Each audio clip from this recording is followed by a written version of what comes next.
Hello കുഞ്ഞോളെ പറയടി, മഴയാണല്ലേ നാട്ടില്? ആ നാട്ടില് പെരും മഴയാണേ. സ്കൂൾക്ക് കുട്ടികളിന്ന് പോയിന്നു. അപ്പൊ ടീച്ചർ ഓൽക്ക് കൊടകൾ ഒരു മൂന്നാലിനും കൂടി വാങ്ങണമെന്ന് പറഞ്ഞിക്കണ്. ഏ ഒരു ആറെണ്ണയിലും വാങ്ങണ്ടേ ചിലപ്പോ. ഇപ്പൊ ഓരോ കൊട ഓൽക്കില്ലേ?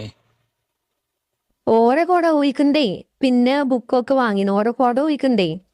അപ്പൊ എന്താ ചോദിച്ചാൽ യെല്ലോ അതൊട്ട് വരുമ്പോ യെല്ലോ കുട വാങ്ങത്തരേ. റെഡ് അലർട്ട് വരുമ്പോ ചുമന്ന കുട വാങ്ങത്തരേ. പിന്നെ നോർമൽ മഴയാണെങ്കിൽ സാധാ കറുപ്പ് കൊടയും മതി എന്നാ പറഞ്ഞിക്കണേ. പൈസ അയച്ചോളെ ഞങ്ങൾ. പൈസ ഇപ്പൊ ഇന്നാളല്ലേ അയച്ചു തന്നത് 10,000. നിങ്ങൾ പറയല് ആ 10,000 ബുക്കും പേപ്പറും പെന്നും എല്ലാം വാങ്ങിക്കുന്നു. ഞാൻ അതിന്റെ ഒരു ഏ 1,000 കൂടി ഇസ്കിറ്റില്ല. അനക്കറിയാം ഗൾഫ് ജീവിതം എന്ന് പറഞ്ഞാൽ എന്താന്നില്ല, അനക്ക് അറിഞ്ഞൂടെ? തുടങ്ങി അതൊക്കെ ചെറിയ ഗൾഫ് ജീവിതം നമ്മ എന്താണല്ലേ. എന്താ ഒന്ന് പറ. ആ ഗൾഫ് ജീവിതം നമ്മൾ KSRTC ബസ് പോലെയാണ്. നഷ്ടത്തിലാണെങ്കിൽ ഓട്ടത്തിന് ഒരു കുറവില്ല.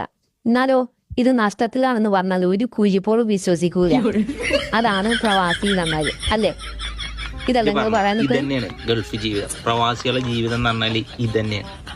പിന്നെ നിങ്ങളൊരു ആയിക്കോട്ടെ, ഞാൻ കാര്യം പൈസ മനസ്സിലാക്കണം. അയച്ചുതരാം. പൂജ്യം ഇല്ലാതെ ഒരു ലക്ഷം KSRTC. ഒരു കോടി ഉണ്ടായിട്ടില്ല. അത് മറക്കരുത്.